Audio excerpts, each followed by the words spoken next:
Hello and welcome back to another Giant Slayer TFT Top 10 video. Today our analyst will be counting down the top 10 items for patch 10.25. The meta for items has been in a great spot for a few patches with a decent variety of viable items. That said, a lot of items lean towards being good in multiple compositions, thus making them easy to make early on in the game, which helps a lot for winning rounds. Let's go ahead and dive on in. But before we begin, please don't forget to click the links in our description. Give your support to everyone who helped make this video happen. We host many TFT tournaments with plenty of exciting content to come, so be sure to also follow our Giant Slayer TFT social media pages. Alright, let's get back to the video. Starting off our list, we have Hextech Gunblade coming in as the number 10 item. This may seem like an odd choice for the top 10, but there's quite a few champions that can use the item effectively. Sure, they aren't usually the best of the best in the meta, but having a Gunblade certainly helps them. A few key examples to talk about are Katarina, Kayn, Veigar, and Evelynn. Beyond those, there's plenty of other choices to give Gunblade, but those four really shine with healing provided by Gunblade. Katarina is essential for warlords to do well, and she's at her best when she's healing from Gunblade. Kayn, well, shouldn't need much explanation. He does a lot of damage, and Gunblade opens up the door for even more damage since you can go for the damage buff instead of the healing. Evelynn mainly holds on to Gunblade during the mid game, but with Cultist still going strong, it makes sense to add a bit of value to her, especially if you find a chosen Cultist Evelynn. And lastly, there's Veigar. Veigar's been hit or miss for some time, but with both Elderwood and Mage getting buffs in 10.25, it's not improbable that we'll see him pop up again more often. At the very least, a 2-star Veigar in the mid-game with a Gunblade should be strong enough to win boards for multiple rounds. Basically, the healing that Gunblade provides opens up the door to a few unexplored mid-game options with a strong late-game transition. It's definitely not an item that you'll prioritize often, but in the right situation, it's a great choice. Let's move to the number 9 item on the list, Deathblade. Deathblade finds its way onto the list due to the damage it provides to a number of viable carries. There's Jhin, Warwick, and Ashe, just to name a few. While it has become a common item to make, the main reason it's only number 9 on the list is that it's too specific of an item. Sure, you may see a few physical damage carries, but there's way more magic damage in the game right now. Because of that, we can't justify placing this item lower on the list as it's just a bit too situational. Yes, players often make it early game, but that can often backfire where they end up with a composition that doesn't actually make the best use of Deathblade. Still, it's definitely the best solo physical damage item, so keep it in mind when you're running a carry like Jhin or Ashe. Up next is an early game specific item which comes in at number 8, Locket. Aura items have been doing well in the meta for quite a while now, and Locket is no exception. Where Locket is different from other Aura items is that, well, it mainly only matters early on in the game. Once you get towards stage 4, the value of the shield goes down quite a lot, not to mention positioning Locket becomes a bit harder. Of course, there are times that Locket is still viable later on in the game. In sharpshooters, it can help your backline survive just a bit longer, and it's great for Divine since Divine is very melee heavy, making it easy to position around. But all in all, it's unlikely that you're going to want to make a Locket after stage 2. You're better off saving the components past that stage for other items. Now, with all that said, Locket is absolutely worth it early game. If you need a reason why, look no further than Keeper. Keeper is incredibly worthwhile early on in the game and is one of the best traits to play. Locket isn't exactly the same due to the positioning requirement, but the value of the shield is the same. So if you want a quick way to make your early game board strong, we recommend trying out a Locket. Next, let's talk about the number 7 item on the list, ZZ-Rot Portal. ZZ-Rot.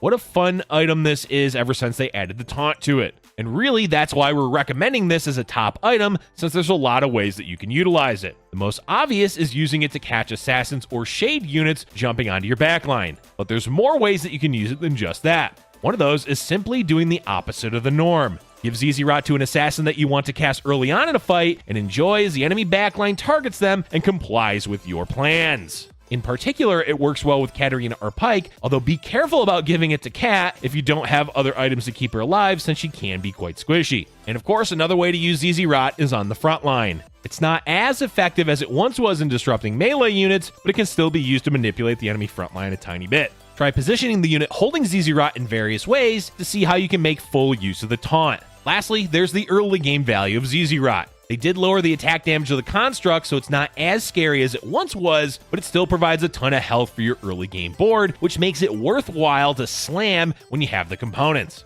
Moving right along, we have the number 6 item on today's list, Hand of Justice. Where Deathblade is a more specific carry item of the meta, Hand of Justice is more of an all-purpose carry item. This is because it works well on both physical and magic damage champions, since it's giving 45% damage to both. In addition to that, it also has Omni-Vamp, meaning it will heal both types of damage. That flexibility is where Hand of Justice shines and has more general use than something more specific like Deathblade. Of course, it's not all fun and games when it comes to Hand of Justice. The primary issue which keeps this out of the top 3 is that you have no control over whether it rolls damage or healing. Both are great, but healing is far more situational than damage. And there are definitely times when if you rolled healing, the champion would have lived longer and you would have won the fight. So always be aware of the fact that you're rolling the dice when you make a Hand of Justice. But don't let that dissuade you too much, as it's still an all-around fantastic item. We've got yet another Aura utility item with Chalice of Power coming in at number 5.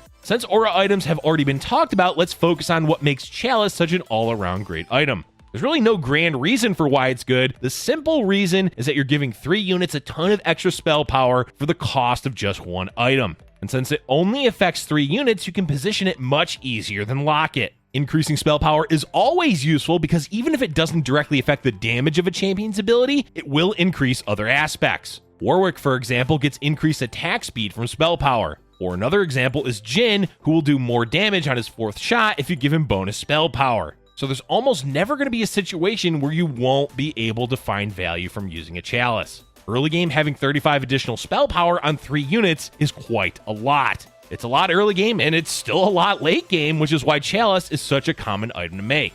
Slam one early, and you'll be getting the benefits of it all game long. And unlike Locket, having a second Chalice is great. Don't go too overboard, as anything past 2 chalices is a bit excessive, so at most make 2 per game, with 1 being the sweet spot. A lot of the best items tend to do well early game, and the number 4 item, Sunfire Cape, is no exception. While it is quite common to see Sunfire Cape made later on in the game, the best and most effective time to make it is early on. The reason for this is that Sunfire Cape on a hard-to-kill champion gets an insane amount of value from the burn effect. Plus, reducing any healing early on is a surefire way to win fights, as healing can be difficult to deal with low damage situations that often happen early on.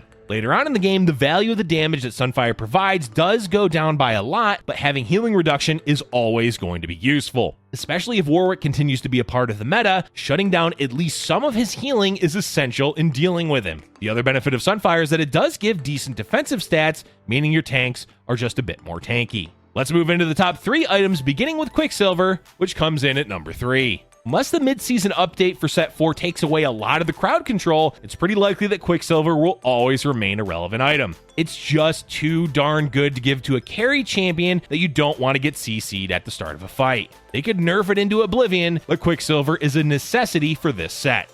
Yes, you can get away with not having a Quicksilver on your main carry, but chances are you'll be more likely to lose the game than you are to win it. It's simply a gamble as to whether or not your important champion is CC'd, and there's far too many variables to consider. That means you may not always need a Quicksilver, but having a Quicksilver is usually completely worth it. Keep in mind that for this patch and meta, Adept is still really valuable, and having your carry attacking ridiculously slow is in fact a huge negative. We highly recommend making a Quicksilver during the mid to late game unless you happen to be in a lobby with a low amount of crowd control. Next up, we have the number 2 item on today's list, Zeke's Herald. Yep, another Aura item on the list. This definitely shouldn't be a surprise, as Zeke's is possibly the best early game item you can make, and also transitions amazingly well into the late game. If you watch a lot of high ELO players, you're going to see this item prioritized a lot, especially early on in the game. Attack speed is such an important stat regardless of what champion you're buffing with it. Primarily, the buff should be placed near your carry, but every unit benefits from attacking faster since it directly translates into quicker mana generation. With that said, yes, most of the time you want to prioritize placing Zeke's near your carry, or even on your carry, as it's a great item for Jhin as an example.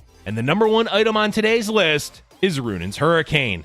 Runan's has really proven itself to be a valuable carry item after they buffed it a few patches ago. Alongside that buff, the meta has shifted towards carries centered around auto-attacking, such as Warwick, Zed, Jhin, and Ashe. The bolt damage adds a ton of extra DPS to those champions, plus it increases the value of other items that you may give them. Possibly the largest downside to Runan's is that it's not providing as much flat damage as, say, a Deathblade does for a physical carry. Think of it more as a utility DPS item, as it lets your carry hit more than one unit while also providing a bit of attack speed. So try not to think of Runins by itself, consider the value it provides when paired with a second damage item like Deathblade, Infinity Edge, or Hand of Justice. Keep in mind as well that the value of Runins is tied to the meta. If auto-attacking carries fall a bit out of favor, then you'll want to prioritize building Runins a bit less. But if the meta continues down the path it has, you're going to get a lot of value from making Runins for your primary carry. Alright, that's all we have for you for today, folks. Knowing what items are valuable is an important part of getting better at TFT.